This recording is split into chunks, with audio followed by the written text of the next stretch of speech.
Kobo Abe's book, Women in the Dunes, is about an amateur entomologist named Junpei. He is a teacher, but on his vacations, he likes to go looking for new species of beetles. He's on an expedition when he enters a strange village, which is slowly being buried in the sand. He asks for shelter for the night and receives it. The villagers put him in the house of a woman whose entire house is walled in on all sides by sand. And when he wakes up, he discovers he, that the ladder he had gone down into the hole on has been pulled up, and that he has no escape from the hole, and he is expected to stay with the woman and help her dig the sand away from her house, and the sand is hauled away each night. Of course, the sand never stops coming, and it's clear that he's being condemned to a lifetime of this massive task that he cannot complete. So Junpei and this woman form a relationship. She is a widow, and they have a very interesting dynamic between the two of them because they're both very lonely characters. Her husband and her child were killed. The sand one day collapsed on both of them, and they're just gone, and they've never been recovered. And he is married, Junpei is, but he has this distance from his wife. There's a lot of sexual issues surrounding this distance, including the fact that he once had an STD, and so he feels that there's something fundamentally unclean about himself. As him and this woman get to know each other, they're really clinging to each other for a sense of meaning, and it's a very powerful work because of that, because this is not the way a love story usually goes by any means. But they do find each other in this strange place, and they give each other a sense of purpose in a strange way. The most there's so many very beautiful moments in it. He is a collector of insects, and he views her as this sort of strange creature, and there's all these moments where he really catches himself watching her, and the sexual tension it begins right away, but it becomes more and more pronounced, and obviously culminates in what you would expect it to. Her character is really complex. She is just very different lead character.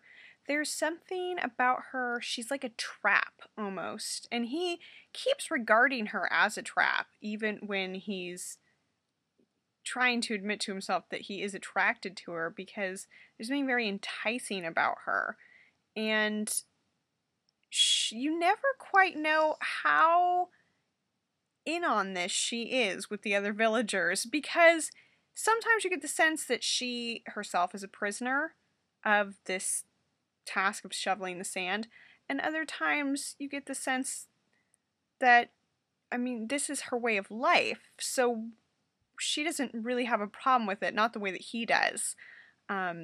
He's always talking about she should stand up for herself, she shouldn't let people do this to her, and she's sort of like, she stands up to him quite a few times actually and says, you know, this is my home. I have to take care of my home. And it's really interesting. And you wonder if she's just not used to being around people and she's forgotten certain social expectations, or if she's purposely trying to seduce him.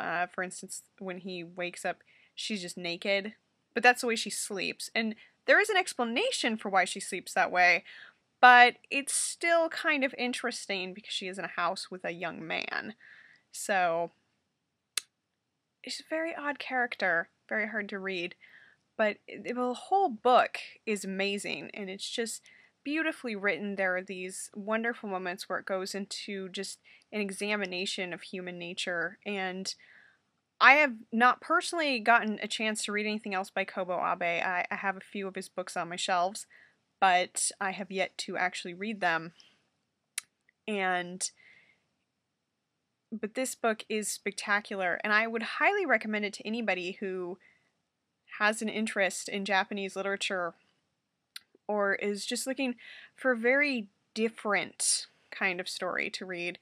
There's really nothing to compare it to.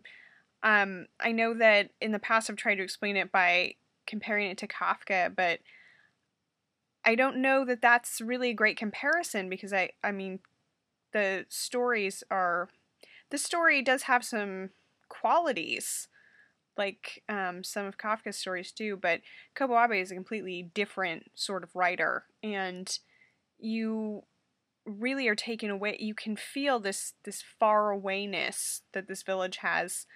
I'm not sure that's a word, but bear with me.